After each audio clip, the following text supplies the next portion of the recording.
Middlemen. Hello there. It is another Middlemen session where we don't just talk, we probe. In a country where silence is survival and questions feel like rebellion, we dare to ask anyway. We dig beneath the headlines, strip away the slogans, and confront the chaos we have all learned to live with. Our jurors are ever ready to speak truth to power with their punchy cases. Juror Henry Igwebuike exposes how real estate companies are scamming unsuspecting Nigerians by selling promises instead of properties. His case titled Real Estate Fraud and the Silence of Regulatory Authorities calls for a serious reform and a system that protects buyers. Juror Olajumoke Alawode-James reflects on how Nigerians react to President Buhari's passing in a case titled Rest President Buhari. The case highlights the pain many still feel over his time in office, from injustice to broken promises, and questions a culture that asks us to stay silent even in truth. Juror Emeka Madunago challenges the rising belief among young Nigerians that education is a waste, arguing instead for its enduring value in a world obsessed with fast success. His case is titled School is Not a Scam. And I, Juror Evans Ufeli, uncovers the deep roots of police brutality, corruption, and the disturbing silence from Delta State leaders. My case focused on the sick Ndokwa protester held in custody, denied medical attention and basic dignity. My case is titled The Injustice Faced by Stanley Adoh. These cases and more will be in right after this quick break. This is still the Middlemen, and we'll bring you, and we'll be back later.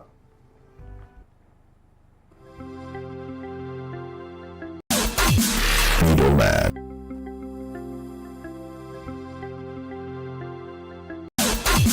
Middlemen.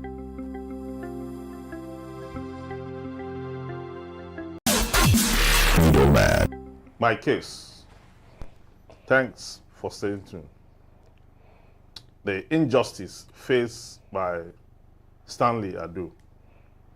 The unlawful detention of Stanley Adoh of the Light Up Ndokwa protest has thrown a glaring spotlight on the alarming issue of police brutality and negligence in Nigeria, particularly within Delta State region. As every citizen has the inherent right to life, liberty, and security, the Nigerian police force must be held accountable for their actions or lack thereof in protecting these basic rights. The refusal of the police to provide medical assistance or grant access to treatment is not just an affront to one individual.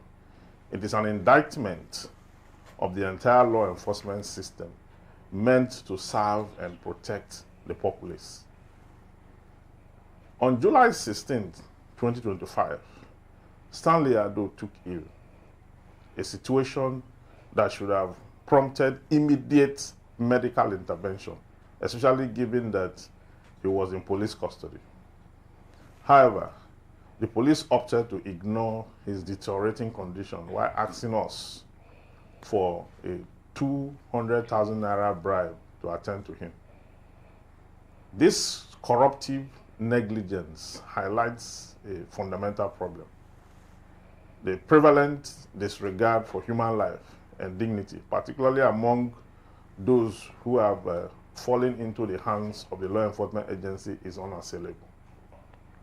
Police force appear to be more concerned with criminality and maintaining useless authority rather than fulfilling their primary duty to ensure that the safety and well-being of every citizen, regardless of their status, or situation.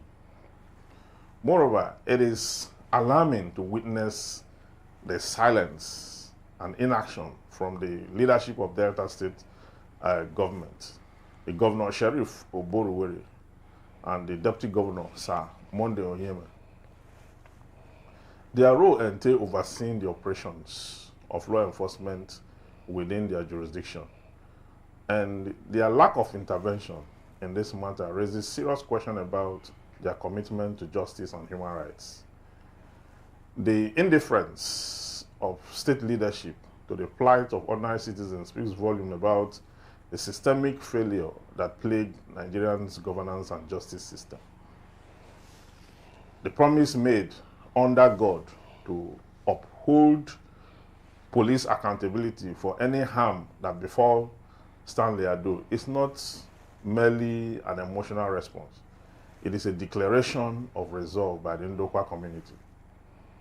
We are tired of sitting idly while our rights are violated, while our voices are silenced, and while our loved ones suffer. The time has come for the community to stand united and demand accountability, not just for Stanley, but for every individual who has been wronged by the criminal justice system. Let the Inspector General of Police, Kayode Egbetukun, recognize the gravity of this situation and take immediate action. His leadership is vital in the restoration of faith in our police force that has increasingly become synonymous with brutality rather than protection. To the Commissioner of Police in Delta State, CP Aboniwonda Olufemi, your role is crucial in defining the relationship between law enforcement agencies and the citizens they serve. It is time that the police be made to adhere to protocols that prioritize the ethical treatment of detainees, starting with the provisions of medical care. The community of Ndokwa deserve justice. We deserve a police force that operates with integrity and without bias. It is imperative that our leaders heed to this call for the sake of justice. Otherwise, we risk diminishing the value of human life and dignity, which are supposed to be the cornerstone of our society. We owe it to Stanley Adoh and every citizen suffering in silence to push back against the systemic failure. Your silence is complicity. Your inaction is a betrayal. Let us rise together in the pursuit of justice, accountability, and a better society. Ndokwaba Mama, I shall go to Rabbi again. Ndokwa Mama. Ndokwaba Mama, that is, let Ndokwa be great, or let Ndokwa be good. It's a perennial issue, actually, and this speaks to the issue of moral disengagement. That is when those in authority detach ethical feelings just to promote their violent traits. That's what we've seen with our Nigerian police force. And apart from that, we have issues like desensitization, where they totally remove their emotions, just to promote the violent acts that they give to people. So this is not a new thing coming from the Nigerian police. It's been there for quite some time. I guess what we should rather be talking about here is how can we, if possible, retrain our Nigerian police force? Because the truth remains, it's not like they don't know how to treat people that are within their confines. They understand how to do that. But the problem is because of the institutionalized violence that we have, you see them becoming part of the rot that we try to, if possible, reduce. I do not know how we can solve this holistically because it's been there for quite some time. And I do not know. Without trying to malign the Nigerian police, whoever named them the Nigeria Police Force, putting force in their name, knew that they were established as a as a system for the oligarchs to hold on to power, right? They will never treat a Dangote, even if he commits a crime, like the way this gentleman has been treated, But the politicians like the Nigerian police force like that, that's why they will use them as escorts. Have 4 or 5 of them, go everywhere with them. If there is a threat or of attack on them, they want them like that. What we need to do, because government after government, we've spoken about reforming them. In 2020, we went all out, saying, you must end SARS, end Nigerian police force, end this, end that. They changed their name from SARS to SWAT. Nothing changed. It is still the same mentality. What we need, I think, is to leave them to be escorting politicians the way they are and create community policing, right? Where each community, is in charge of getting its own vigilante groups and things like that. Have them maybe trained by the military or paramilitary. Have them be able to carry small arms, maybe, I don't know. But because, by the time you start to put arms into the hands of different people in different communities, But again, if you don't know what the next person is carrying, you'll be cautious when you approach them. But I think that community policing is the way to go, where we're in all of us have estates where we hire security guards to man our gates because we do not trust the police force to be available when there's serious crime. But let me just have 200,000 naira like they've asked them for and accuse him wrongly now. They will come and carry him first, detain him, torture him to the extent he will confess to what he didn't even do. I was seeing that happen over and over and over. That's why when we pray the prayer, may Nigeria not happen to you, it's because of situations like this. But don't you think at the same time, even as we speak to Nigeria as reference, if you go to Kenya, it's still the same issue, right? The police brutality. Just the last concluded a protest that they did. About 10 people were killed. Larry Adoh, the CNN reporter in Africa, he was in Nigeria, in Enugu, when he learned that the police force had warned that he should not come back to Kenya. So he didn't even make it to Kenya as at the time they held the protest there because he was scared he was going to be arrested. So I do not know, is it an African thing? Well, there's police brutality in the US, and again, it's usually targeted at the blacks because they profile the blacks, that they're the ones who commit a lot of the crimes. You find a black man even in Europe, you are also profiled, Maybe it's only in the UAE that you see that their police are very friendly. They're more willing to help you. Their arms are concealed, Again, Africans have started showing our faces in the UAE to the extent they're banning Nigerians from age 45 and under. Don't even come at all. And you must have trillions in your account and things like that. So the point is, there's police brutality all over the world. But where there are no consequences, right? In Nigeria, there's hardly any consequence for you to... The Nigerian police will say to you that I will kill you and nothing will happen. Most times nothing does happen. Yes. In all over the world where there's police brutality, you can file a case and, the person is, maybe punished if found guilty. Some of them will go scot-free because of damages. Yes, so our policemen keep disappointing us. This case falls under the heat of passion for me because I was directly involved in this whole thing where they were asking for money, and we beckoned on them, 2 lawyers. We had to fight them to the point where we argued up to the CP's office, okay, and they backed down and apologized. But what is important is the intent, the initial intent to extort a man that is in detention to start with, who did not commit any offense, who fell ill in detention. By the laws of this country, if you are under police custody or under any of the law enforcement custody, when you are ill, they are supposed to provide you with medication. When you are hungry, they are supposed to provide you with food. How be it the quality of the food does not matter right now.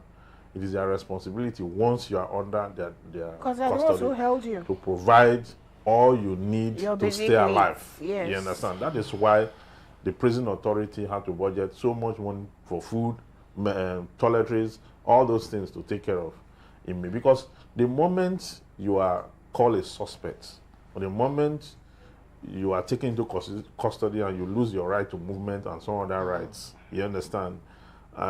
The state now owns you, and the state is supposed to take care of your welfare. That is the law. Whether the state is underfunding the police or they are underfunding, does not your business. That they are underfunding does not mean you should die. Very true. Yeah, they should provide these things, and we made them to understand that they must provide all those things. So when they put up resistance, we heighten the situation, and we have to land somewhere. How is the gentleman doing? Hope he's in high spirits. Yes, he's doing well, knowing that his people are behind him. Of course, he did not commit any offense. But the problem is that the state government, because they don't have any case, they are rigmaroling. First, you say that you are charging him for conspiracy. Can a man conspire against himself? Because he's alone, he's the only one. I mean, you say he destroyed railway. There's no railway in Kwale. Yeah, well.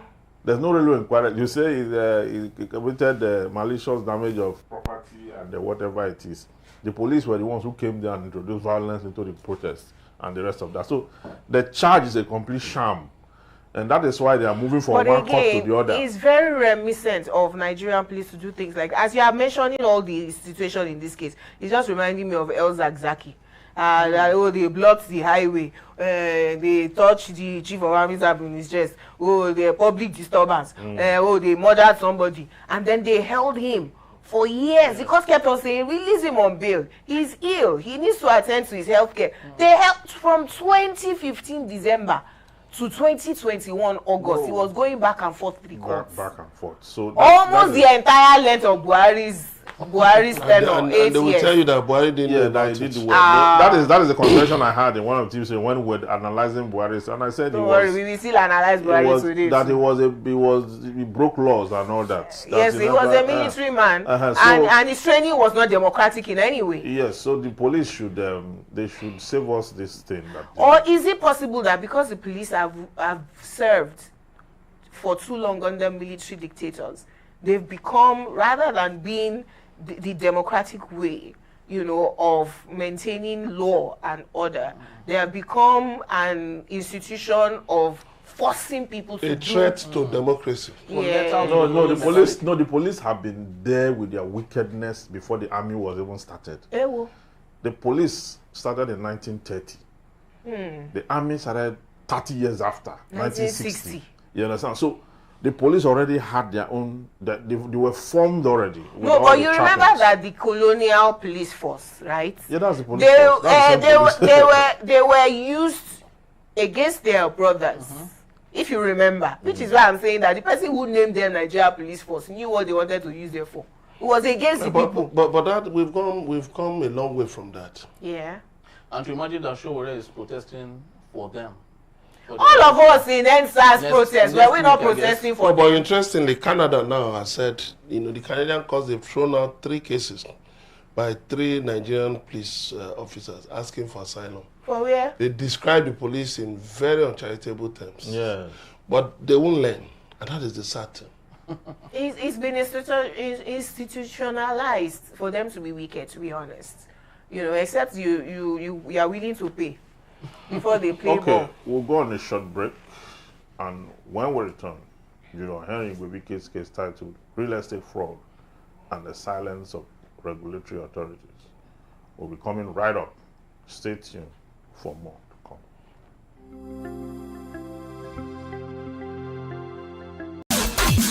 Middlemen.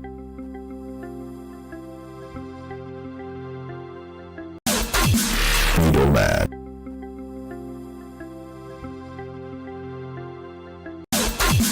Middlemen.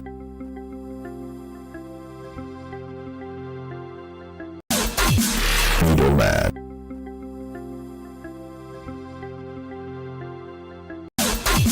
Middlemen.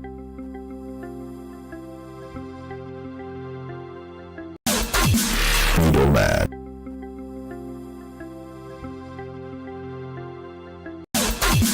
Middlemen. The punching of jurors. In the hallowed halls of justice, where echoes of truth intertwine with whispers of despair, there stands Olajumoke Alawode-James, a radiant figure sculpted by the universe, with a beauty akin to a stallion galloping through fields of reckoning.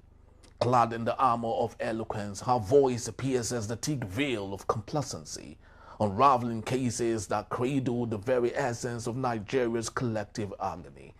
She stands a sentinel over a nation laid bare, beckoning it to rise from the ashes of its own dissolution, crying out for a redemption that dances just beyond reach. Middlemen.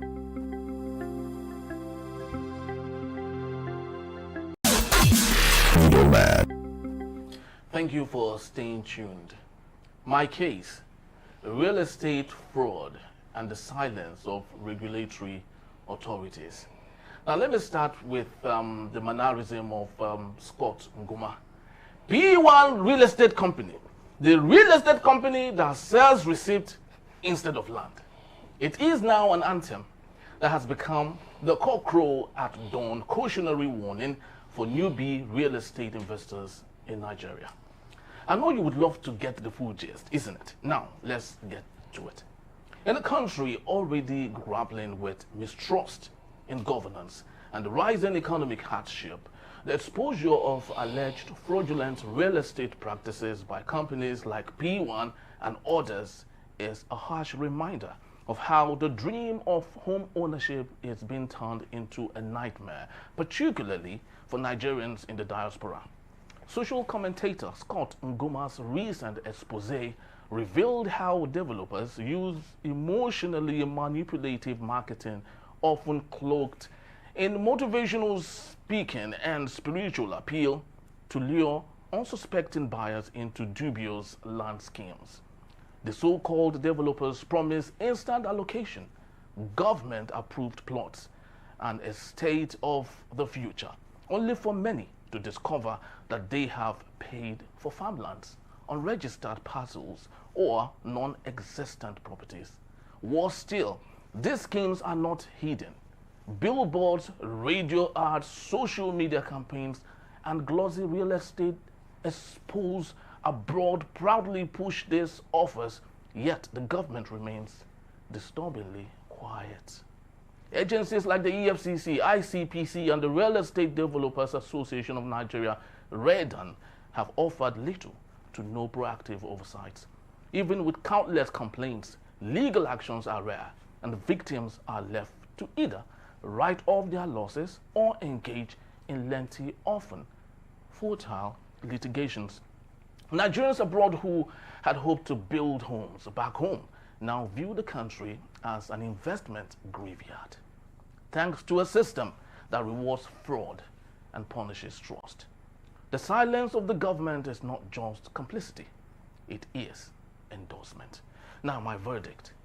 We call for immediate reforms, enforceable regulations, a national real estate fraud tribunal, and proper licensing and auditing of developers, and criminal penalties for deceptive marketing. The credibility of Nigeria's investment climate and the hopes of many of its citizens depend on this. Yeah, very interesting. But not to counter what you said, I know I can give kudos to the FCCPC, the Federal Consumer Complaints and Protection Commission. Yes, and then I think there's also a case, such fraudulent investment, which the EFCC has successfully concluded. They seized land across from the Federal Capital Territory to Nasarawa State to different places, seized filling stations and all of that, And of course, they say they're going to refund the subscribers. So the FCCPC has also tried, because I have had a case with one of the affiliates of PWAN. Interestingly, I'm even a PWAN business operator. Yes, but but of course, is it network marketing?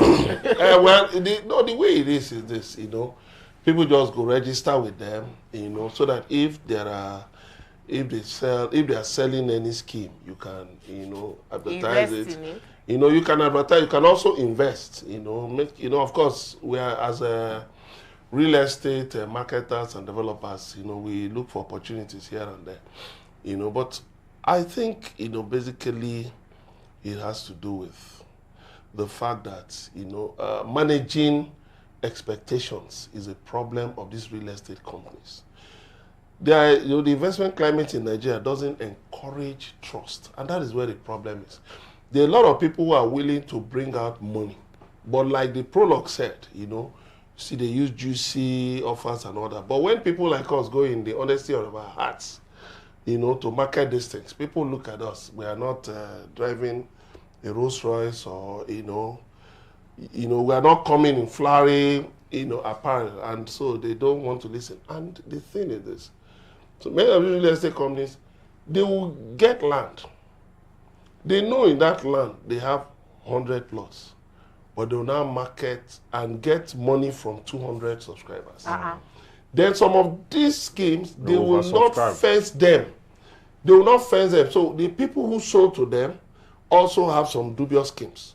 So they will go behind, and start selling some of the plots. Before you know what's happening, those who are sharp, because what I usually tell people, if I'm going to help you get land, you have to show me the money with which we will start work immediately. If we are paying on Monday, and I'm giving you receipt on Monday, by Wednesday, I'm moving my team to go and start something. We're going to put something there. Possession is actually a major factor in land acquisition. But some of these real estate companies will tell you land banking, bank land. But they won't tell you to keep money for police, for agbero, for thugs, for juju, if possible. African insurance. They won't tell you to keep money for all those things. So, But you see, the real estate companies, they are supposed to take care of all these things you just mentioned. Thank you. Because they tell you about a global CFO. They tell you about the fact that you don't need to go and be interfacing with your money. That is the advantage of actually buying from. That's why most people abroad prefer to buy from them. But at the end of the day, it appears like where they have this major problem is the issue of oversubscription. Yes. They open it up, but even when they know that the plot of land is filled up, they should end, subscription. They will continue. Later, they will not tell you that they have. Seeing this they have money. Nigerians in the diaspora now. They'll tell you they have a phase 2 of that estate. Then later they will not be looking for land in that area that they are going. That phase 2 is an afterthought. It's because money is coming in. They don't want it to stop. They don't want money to stop coming in. So they're not going to be looking for how to scramble and get a phase 2 that is not realistic, that does not exist, and all that. That's where they run into trouble. Because when the people now want, at the end of the day, like what's called, they used to sell receipts. That P1 is selling receipts instead of selling properties. You understand? They started very well, okay? Because I did a case sometime in 2015. I did a case sometime in 2015. They were at Lekki area then. And when I got to Asaba, I just saw them everywhere. I said, these people are here again. They sold land. They made a killing in Asaba. Yeah, they did what do you call it? No CFO. No land at the end of the day, no CFO. Everything promised, nothing. You just give somebody deed of assignment, or you give them. What are government agencies doing about them? You give them a contract of sale, FCCPC. And at the end of the day, nothing comes out from it. So I think, like you said, that it's a society that punishes trust? Yes. Punishes and trust and reward deceit and all that. So it's good that someone is calling them out. Because that is the good thing about civil society. Even if it's an individual, an activist or whatever, every society must have that. And you always have shadow government. Activists. Yes, that was someone someone that always, even in spiritual things, even in the days of old. Yes, John the Baptist went and woke people up that they should repent. When the government came on him that he cannot be disturbing people, he left them and went to eating a locust and they came to him from there. Yeah, you always have. Society must always produce people who will see wrong. And call it out. Yes, no matter how decayed that site is, you will stick to that movement and make sure that things happen. That's exactly what's happening. From here, we can start the conversation. Very true. It's very sad, really, seeing things like that, because it should not happen. You see some places in Lagos, like in Lagos, being a participant in the industry, I know that these places are agricultural farmlands, and their sea of what is not just 5 years. But they won't tell people. You mention farmlands. If you even give me, sell land to me, farmland, I would like it too, because, of course, what it means. No, they don't even give CFO for rural areas. The local government. No, but these days, some state governments have developed that. They've started pushing CFO. It's supposed to be it's supposed to be right of occupancy. But for instance, like a state like Anambra, you won't see right of occupancy. Okay, they'll just tell you go for CFO. The state government have usurped the authority of the local government. That is it. And that is part of when we talk about local government reform. Because we don't really engage in debates in Nigeria. We're always in a hurry. So local government will tell you, they cannot get revenue and all that. Whereas, right of occupancy for the living and for the dead. Yes. They are supposed to collect that revenue. If you are burying somebody, you're supposed to pay. Because you are buying land from the local government. Even if it's in your compound, you are buying land from the local government. You're supposed to pay for that space. That's 6 by 6. If you are buying land for the living, you're supposed to pay and get right of occupancy. So you will not allow the dead to rest. So in the US, once you are in, you pay that levy, because as a foreigner, nobody knows what will happen to you. You can die there, and if you die, who's going to bury or who's going to take care of the bills? That's why you keep paying that insurance. Yeah, and it's compulsory. You pay it, and when you eventually die, they are not going to lie you down. They will stand you like this. Yes, and they will dig it and stand. I was asking them, would this person rest in peace like this? They said no, that it's already gone. That the spirit have left him. Now what they are standing is just the carcass. That nothing is there any longer. So well, that is the culture. But you local government authorities, they are the one in charge of those issues, and they raise a lot of revenue from there. So, but ours is not like that, and we don't know what's wrong. Very so sad. Even if we've learned he's been arrested, we truly do hope that something will be done on that particular matter. And also, according to Scott Ugoma, he often says, this is not a threat, it's a movement. We will take a short break, and when we return, Juror Olajumoke Alawode-James steps in with a case titled, Rest President Buhari. Stay tuned, we'll be right back.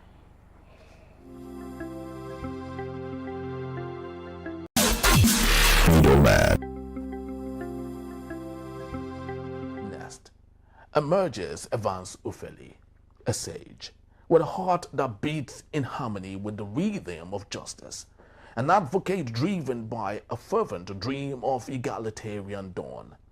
Each week, he unfolds a scroll of cases bestowed upon him by the wise rabbi, a craft woven with threads of profound thought and searing urgency. His lamentation for the plight of the people rises like a haunting melody, reverberating through a land where self-inflicted wounds twist the tendrils of allegiance into knots of a servitude, traded for nothing more than a pittance, a morsel of bread amidst the hunger of the soul.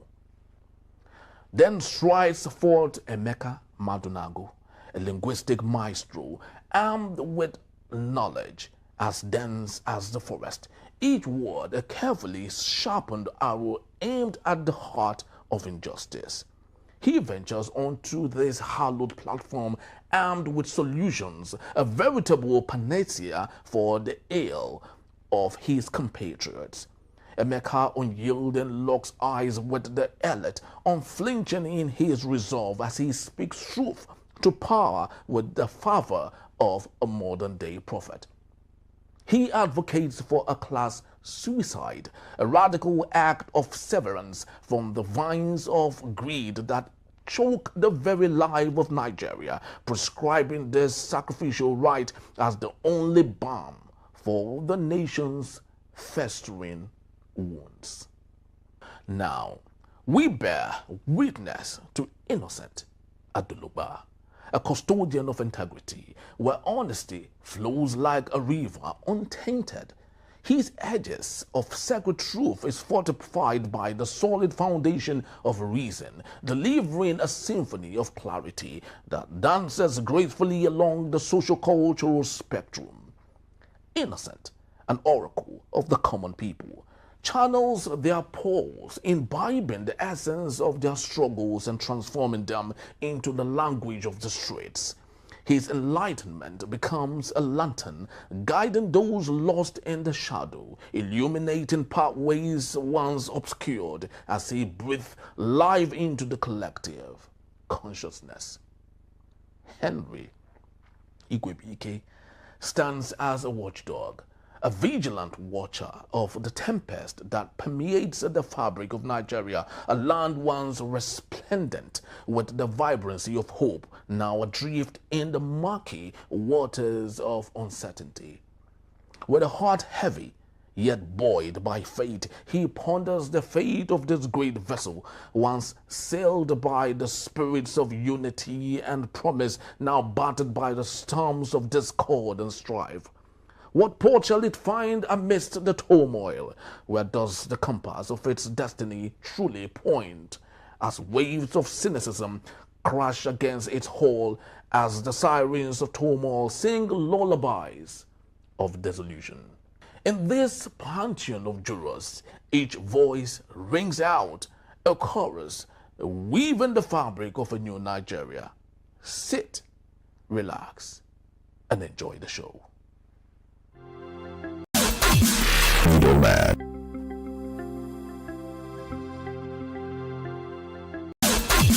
Middlemen.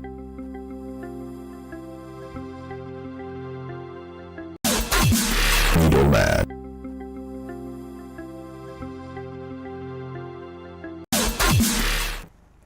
Thanks for staying tuned. My case, rest, President Buhari. Rest in peace or rest in power is how we bid someone farewell when we have fond memories of them. The only word Nigerians agreed upon while bidding former military head of state and two-time President Buhari farewell was rest. There was mixed reactions. Some people were cordial, others were outright hostile. While cautioning ourselves not to speak evil of the dead, a few people weren't having it. They claim our culture of respecting the dead is oppressive. When the person is alive and horrible, we say respect their office. When they die, we say respect the dead. When are we allowed to truly tell the truth about horrible people? There will be people who have issues with you regardless of how kind you are. Not to talk of the leader of the largest African nation in the world, whose business is to make tough decisions and not sell ice cream. But people accuse us of being forgetful, and that's why Nigerian leaders get away with doing the barest minimum. So they recounted the sins of President Buhari. From the Zaria massacre of about 300 members of the Islamic movement in Nigeria, IMN, whose offense was blocking the convoy of the Chief of Army Staff with their procession and public disturbance, to the then detention of the IMN leader El Zakzaki and his wife from December 2015 to 2021, regardless of court orders that seemed oppressive, rather than serving justice for their alleged crimes. 3 of the couple's sons were executed and their properties destroyed. Also, the October 2020 Endsars massacre of the young people who were peacefully protesting police brutality while holding the Nigerian flag. Over 100 people were injured or killed. Some had to flee the country. There was also the senseless 2022 cashless policy that saw old men cry because of lack of access to their funds for emergencies like food and drugs. Look, many people had different horror stories of the Buhari 8 years. I guess our parents who witnessed him as head of state from 1983 to 1985 are not on social media. or they're more forgiving, or maybe as accused, forgetful. President Buhari's second coming doffed his first, and though his widow, Aisha Buhari, begged Nigerians to forgive him before he was buried, the vitriol doubled on the day of his burial. Some of us could not put our emotions into words. Anger at a culture that allows the worst of us to rule the rest of us and get away with it, while leaving millions in abject poverty, instability, living in internally displaced persons' camps when the country is not at war, and the sheer lack of infrastructure. I mean, African leaders patronize foreign hospitals and are only sent back home to be buried. For all his campaign promises and even a 2016 government policy banning medical treatment abroad for government officials, President Buhari's body was sent home.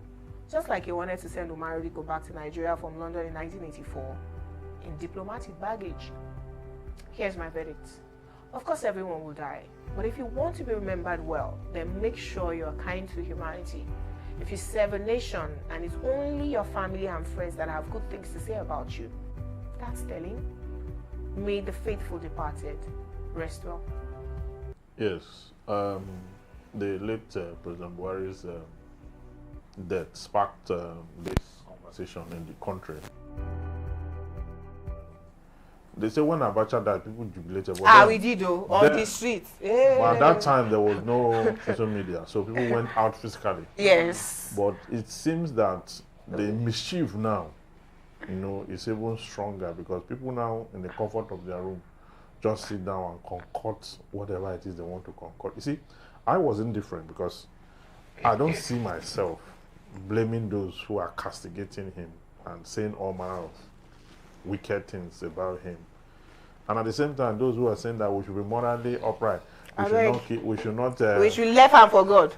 We should not speak evil of the dead. That we should respect the dead and all that. You see, the truth is that perhaps all of us are alive, perhaps all of us are dead. When you put it together, maybe life is just a dream.